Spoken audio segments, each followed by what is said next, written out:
இலங்கையில் வங்கிகளில் கணக்கு வைத்திருப்போருக்கு விடுக்கப்பட்டுள்ள அவசர எச்சரிக்கை.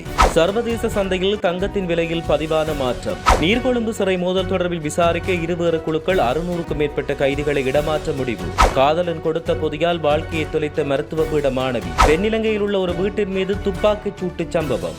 நீர்கொழும்பு சிறைச்சாலை மோதல் உயிரிழந்த அதிகாரிகளுக்கு இழப்பீடு வழங்குவதில் ஏற்பட்டுள்ள குழப்பம்.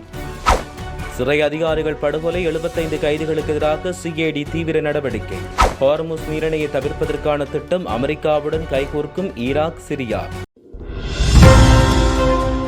வணக்கம், இது தமிழ்லங்கா செய்திகள். பொதுமக்கள் தங்களின் தனிப்பட்ட வங்கி கணக்குகளை வெளியாட்களுக்கு பயன்படுத்த அனுமதிக்க வேண்டாம் என்று மத்திய வங்கி பொதுமக்களுக்கு எச்சரிக்கை விடுத்துள்ளது. இது தொடர்பில் மத்திய வங்கி விடுத்த அறிக்கையில், ஒருவரின் தனிப்பட்ட வங்கி கணக்கினர்களும் ஒவ்வொரு பரிவர்த்தனைக்கும் அவரே பொறுப்பு என்று கூறியுள்ளது. சிலர் சிறிய மாதாந்த கட்டணத்துக்கு தங்களின் வங்கிக் கணக்கை வாடகைக்கு விட முன்வருகின்றனர். அவ்வாறு வாடகைக்கு விடப்பட்ட கணக்குகள் சட்டவிரோத நடவடிக்கைக்கு பயன்படுத்தப்படுவதற்கான சாத்தியக்கூறுகள் அதிகம் என்று மத்திய வங்கி சுட்டிக்காட்டியுள்ளது.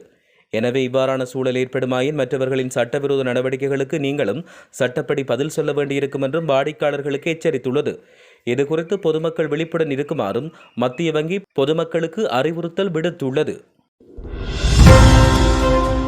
வணக்கம், இது தமிழ்லங்கா செய்திகள். சர்வதேச சந்தையில் தங்கத்தின் விலை இன்று வீழ்ச்சியை பதிவு செய்துள்ளது. இதன்படி ஒரு அவுன்ஸ் தங்கத்தின் விலை 4108.44 அமெரிக்க டாலராக பதிவாகியுள்ளது. அதேவேளை வெள்ளி ஒரு அவுன்ஸ் விலை 59.7 அமெரிக்க டாலராக பதிவாகியுள்ளது. அதன்படி இலங்கையில் இன்று பதிவான தங்கத்தின் விலை நிலவரப்படி 24 கரட் தங்கம் பவுனொன்று 3,73,300 ரூபாயாக விற்பனை செய்யப்படுகிறது. 22 கரட் தங்கம் பவுனொன்று 3,42,200 ரூபாவாக விற்பனை செய்யப்படுகின்றது.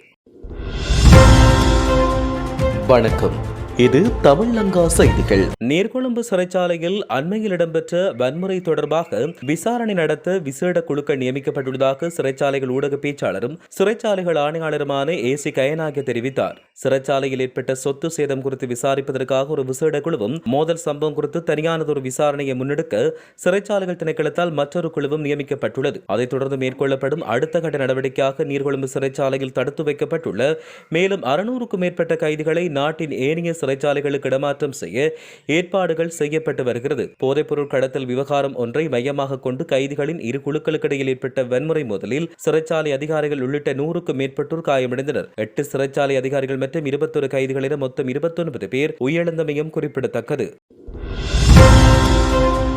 வணக்கம், இது தமிழ்லங்கா செய்திகள். நீர்கொழும்பு சிறைச்சாலையின் கூரை மீது கைதிகள் அண்மையில் நடத்திய போராட்டத்தில் எடுக்கப்பட்ட புகைப்படம் ஒன்று சமூக ஊடகங்களில் பேசுபொருளாகியுள்ளது. அந்த போராட்டத்தில் கலந்து கொண்ட இளம் பெண் ஒருவரின் முகம் அனைவரின் கவனத்தையும் ஈர்த்துள்ள நிலையில் இவ்வளவு அழகான பெண் ஏன் சிறையில் இருக்கிறார் என்ற கேள்வி பலரிடையே எழும்பியுள்ளது.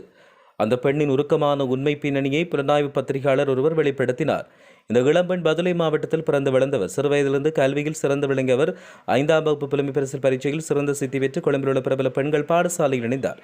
நீர்கொழும்பில் உள்ள தன்னுடைய உறவினரின் வீட்டில் தங்கி படித்து வந்த நிலையில் கல்வியில் மட்டுமன்றி வலைப்பந்து விளையாட்டில் தேசிய மட்டம் வரை பல விருதுகளை பெற்று பாடசாலை மாணவ தலைவியாக திகழ்ந்தார். அவரின் உயர்தர படிப்பு காலத்தில் தோழிகளுடன் ஏற்பட்ட வாட்ஸ்அப் குழுவொன்றினூடாக ஒரு இளைஞருடன் நட்பு ஏற்பட்டு பின்னர் காதலாக மாறியது. அந்த காதலை அந்த பெண் கண்மூடித்தனமாக நம்பிய நிலையில் காதலன் அவரிடம் நீர்கொழும்பில் உள்ள தன்னுடைய நண்பரிடமிருந்து சில பொதிகளை பெற்று வருமாறு கேட்டுக்கொண்டார். காதலன் மீது வைத்து அதீத நம்பிக்கையால் அந்த பொதிக்குள் இருப்பது போதைப்பொருள் என்பதை அறியாமல் அதை பல இடங்களுக்கு கொண்டு சேர்க்கும் கடத்தலில் அவர் பயன்படுத்தியுள்ளார். இறுதியில் போலீசாருக்கு கிடைத்த ரகசிய தகவல் அடிப்படையில் அந்த பெண் போதைப்பொருளுடன் கைது செய்யப்பட்டு நீதிமன்ற உத்தரவில் நீர்கொழும்பு சிறைச்சாலையில் விளக்கமறியலில் வைக்கப்பட்டுள்ளார். அவர் சிறை கொண்டிருந்த போது அவரின் உயர்தர பரீட்சை முடிவுகள் வெளியாகின. அதில் அவர் அதீத புள்ளிகளை பெற்று மருத்துவ பீடத்துக்கு தெரிவாக இருந்தமையும் இங்கே குறிப்பிடத்தக்கது.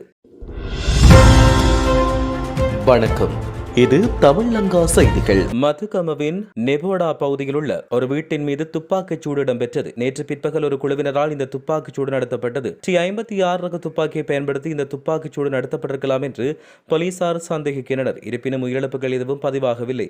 மேலும் சம்பவம் தொடர்பில் போலீசார் விசாரணைகளை மேற்கொண்டு வருவதாக தெரிவிக்கப்பட்டுள்ளமையும் குறிப்பிடத்தக்கது.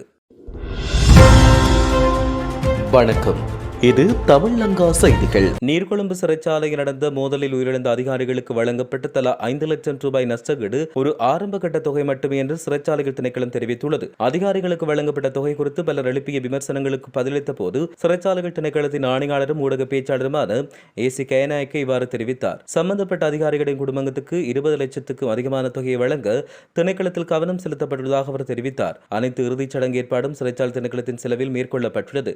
இதனிடையே மோதலில் காயமடைந்த சிறை அதிகாரிகளுக்கு சில இழப்பீடுகளை வழங்குவதில் கவனம் செலுத்தப்பட்டு வருவதாக தெரிவிக்கப்பட்டுள்ளது. வணக்கம், இது தமிழ் லங்கா செய்திகள். நீர்கொழும்பு சிறையில் 8 சிறை அதிகாரிகளை கொடூரமாக சித்திரவதை செய்து கொலை செய்த அனைத்து கைதிகளையும் மீண்டும் கைது செய்யவும் அவர்கள் மீது கொலை குற்றச்சாட்டின் கீழ் வழக்கு பதிவு செய்யவும் குற்றப்புலனாய்வுத்துறை நடவடிக்கை எடுத்துள்ளது. இந்த கொடூரமான கொலைகளில் ஈடுபட்ட சுமார் 75 கைதிகள் தற்போது அடையாளம் காணப்பட்டுள்ளனர். மேலும் இந்த சம்பவத்தோடு தொடர்புடைய அனைவரையும் அடையாளம் காணுகின்ற விசாரணையை குற்றப்புலனாய்வுத்துறை மேற்கொண்டு வருவதாக தெரிவிக்கப்பட்டுள்ளது. அதேவேளை இது தொடர்பான மேலதிக விசாரணைகள் தற்சமயம் நடைபெற்று வருகிறது. மேலும் சிறையில் பொருத்தப்பட்டுள்ள சிசிடிவி கேமராக்களில் பதிவான காட்சிகளை கொண்ட டிவிஆர்களை தேடி காவல்துறையினர் தற்போது நீர்கொழும்பு சிறைச்சாலையில் முழுமையாக சோதனை நடத்தி வருவதாக தெரிவிக்கப்பட்டுள்ளது. சிறை அதிகாரிகளை கொடூரமான முறையில் சித்திரவதை செய்து கொலை செய்த சந்தேகநபர்களை அடையாளம் காண இந்த சம்பவம் நடந்த நேரத்தில் நீர்கொழும்பு சிறையில் தடுத்து வைக்கப்பட்ட அனைத்து கைதிகளிடமும் தற்போது விசாரணைகள் மேற்கொள்ளப்பட்டு வருவதாக தெரிவிக்கப்படுகின்றமையும் இங்கே குறிப்பிடத்தக்கது. வணக்கம், இது தமிழ் லங்கா செய்திகள். ஈராக்கின் வடக்கு நகரமான கிர்குக்கிலிருந்து மத்திய தரைக்கடல் கடற்கரையில் உள்ள சிரியாவின் ஃபனியாஸ் வரை செல்கின்ற பழைய எண்ணெய் குழாயை புதுப்பிக்கும் திட்டத்தில் அமெரிக்கா, ஈராக் மற்றும் சிரியாவுடன் இணைந்து புதிய திட்டத்தை நடைமுறைப்படுத்த உள்ளது. இது ஹார்முஸ் நீரிணையை பயன்படுத்தாமல் ஈராக் எண்ணெய் ஏற்றுமதி செய்ய வழிவகுக்கும் என்று தெரிவிக்கப்பட்டுள்ளது. பல தசாப்தங்களாக மூடப்பட்டு கடுமையாக சேதமடைந்த 500 மைல் 800 கிலோமீட்டர் குழாய் வழியை மீண்டும் அமைப்பதற்கான ஒப்பந்தம் அடுத்த வாரம் வெள்ளை மாளிகையில் ஈராக் பிரதமர் அலி அல் ஜைதிக்கும் ட்ரம்புக்கும் இடையில் இடம்பெறும் சந்திப்பின் போது அறிவிக்கப்படும் என்று எதிர்பார்க்கப்படுகிறது. மேலும் இந்த குழாய் வழியை முழுவதுமாக மாற்ற வேண்டியிருக்கும் என்றும் தெரிவிக்கப்பட்டுள்ளது.